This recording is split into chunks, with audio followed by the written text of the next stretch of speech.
Paytm வழங்கும் இண்டாய் Chennai lid fest வரும் April 5 மற்றும் 6 தேதிகளில் சென்னை மீனம்பாக்கம் ஏஎம் ஜெயின் கல்லூரியில் நடைபெற உள்ளது. அனைவரும் வருக, அனுமதி இலவசம். இண்டாய் சென்னை லிட் ஃபெஸ்ட் 2025 கருத்துக்களை எடுத்து முன்வைத்தோம். முதல்வரின் கவனத்திற்கு முன்வைத்தோம்.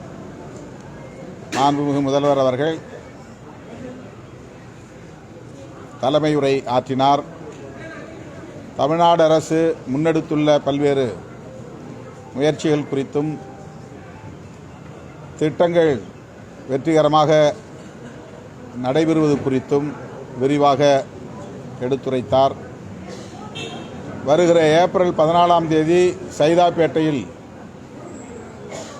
10 தளங்கள் கொண்ட மாணவர் விடுதி ஒன்றை கட்டி முடித்து அதை திறக்கவிருக்கிற அறிவிப்பையும் செய்தார்.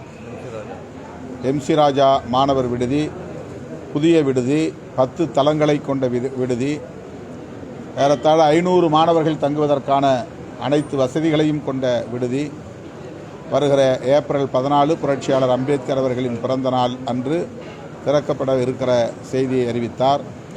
அதேபோல அரசு ஊழியர்களுக்கு பதவி உயர்விலே இடஒதுக்கீடு அளிப்பது தொடர்பான அரசமைப்பு சட்டம் 16(4)A விதியின்படி புதிய சட்டம் இந்த கூட்டத்தொடரிலேயே நிறைவேற்றப்படும் என்பதையும் மாண்புமிகு முதல்வர் அவர்கள் உறுதியளித்திருக்கிறார்.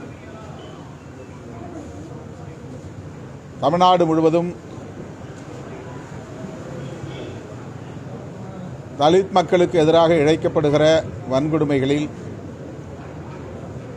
பாதிக்கப்படுகிற மக்கள் மீதே வழக்கு பதிவு செய்யும் போக்கு தொடர்கிறது. அதில் அதிகாரிகள் செயல்படும் போக்கு என்பது கவலை அளிப்பதாக இருக்கிறது என்பதை விடுதலை சிறுத்தைகள் கட்சியின் சார்பிலே சுட்டிக்காட்டி மாண்புமிகு முதல்வரின் கவனத்திற்கு அதை கொண்டு சென்றிருக்கிறோம். அதேபோல தமிழ்நாடு அரசு ஏற்கனவே அறிவித்திருக்கிற அண்ணல் அம்பேத்கர் தொழில் முன்னோடிகள் திட்டத்திற்கு 170 கோடி ரூபாய் நிதி ஒதுக்கீடு செய்திருக்கிறது என்றாலும் கூட அதை ஆண்டுக்கு 500 கோடி ரூபாயாக உயர்த்த வேண்டும் என்று கோரியிருக்கிறோம். அயோத்திதாசர் பெயரில் உருவாக்கப்பட்டிருக்கிற குடியிருப்பு மேம்பாட்டு திட்டத்திற்கு நிதி ஒதுக்கீடு போதிய அளவில் இல்லை என்பதை சுட்டிக்காட்டி அதை 600 கோடி ரூபாயாக உயர்த்த வேண்டும் என்றும் வலியுறுத்தியிருக்கிறோம்.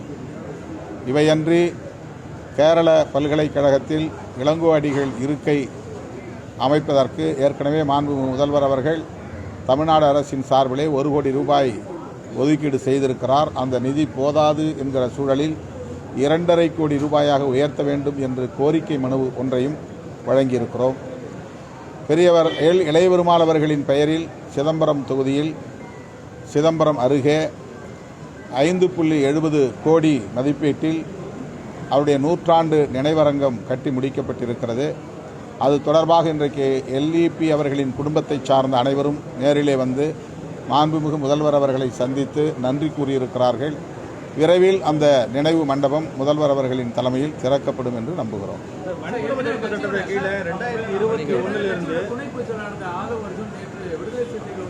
அது சமயம் என்னது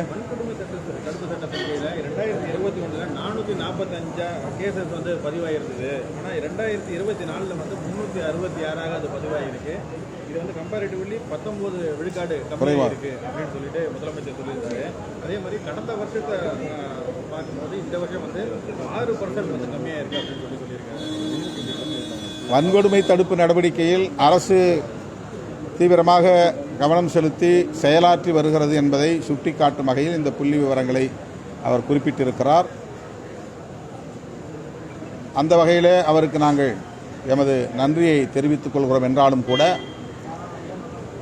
ஒப்பீட்டளவிலே பிற மாநிலங்களில் நடைபெறும் வன்கொடுமைகள், வட இந்திய மாநிலங்களில் நடைபெறும் வன்கொடுமைகளைப் போல, குறிப்பாக உத்தரப்பிரதேசம் போன்ற மாநிலங்களில் நடைபெறும் தலித் மக்களுக்கு எதிரான வன்கொடுமைகளைப் போல தமிழகத்தில் தென் மாவட்டங்களில் அதிகரித்து வருவதை பலரும் உறுப்பினர்கள் சுட்டிக்காட்டியிருக்கிறார்கள். அவற்றை கட்டுப்படுத்துவதற்குரிய நடவடிக்கைகளை அரசு மேற்கொள்ளும் என்று நம்புகிறோம்.